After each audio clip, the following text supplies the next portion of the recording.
sikhuluma amaqiniso wodwa ngokuganana. Awekho amaqiniso adlula lawo. So ake siqaleke. Number 3. Insizwa yakithi noma sisi wami muzogana noma insizwa uzoganwa. Kubalulekile ukuthi ukhethe ngobuhlakani. Ngoba ukukhetha kwakho insizwa can make you or break you. The same goes with you umuntu wesifazane. Ukukhetha kwakho umuntu wesifazane can make you or break you.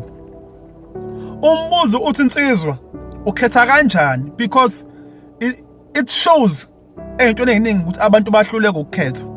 Ake sikhiphe amathiphu ukuthi ukhetha kanjani uma ufuna ukukhetha unkosikazi noma ufuna ukukhetha umkhwenyana.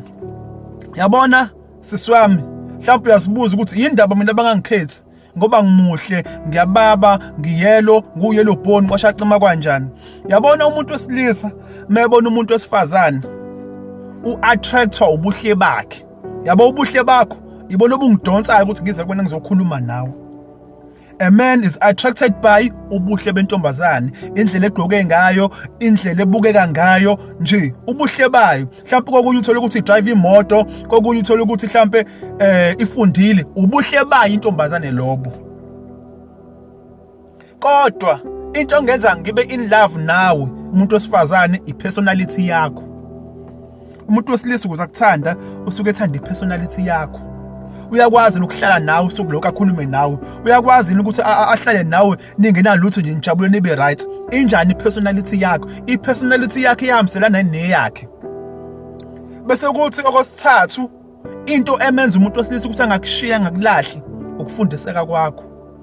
Ufundisekile yini? Uyakwazi ukuhlonipha, unaso isimilo.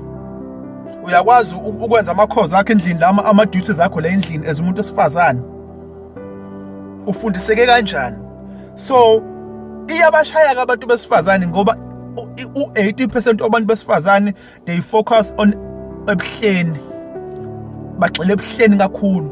Yabona ekukhetheni komuntu kumele ukuthi aphase. Ake ngenze example ngesikole.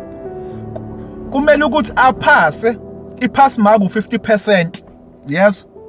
Kulo 50% uma uthole wona usuke uphasile u50 out of 100.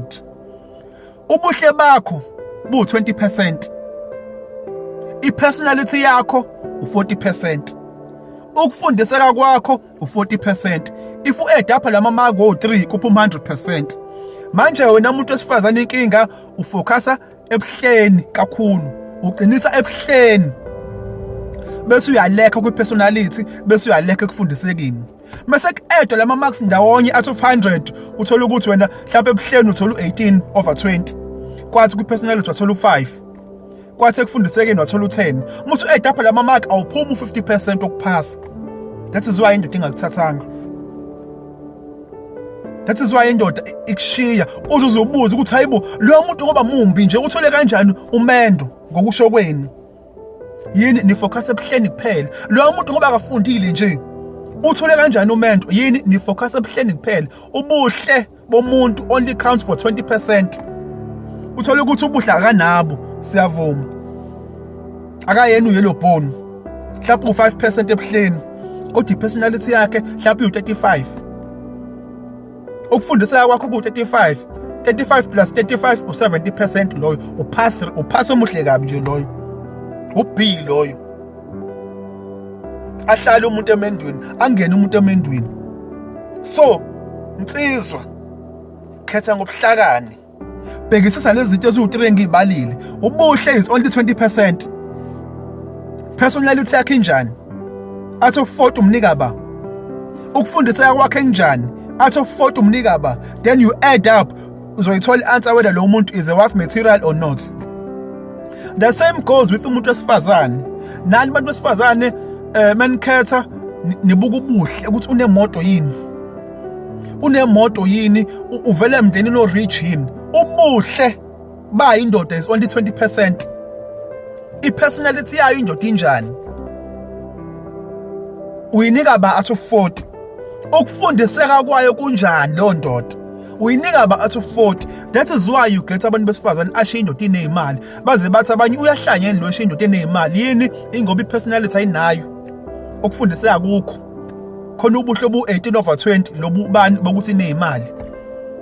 If uzokhetha umuntu ngobuhlakani, kumele ubheke lama-categories awu-3 ngwabalili.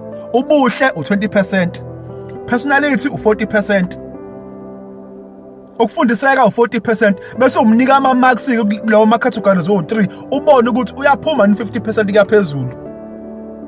Siphinde siqhubeke futhi. Number 2,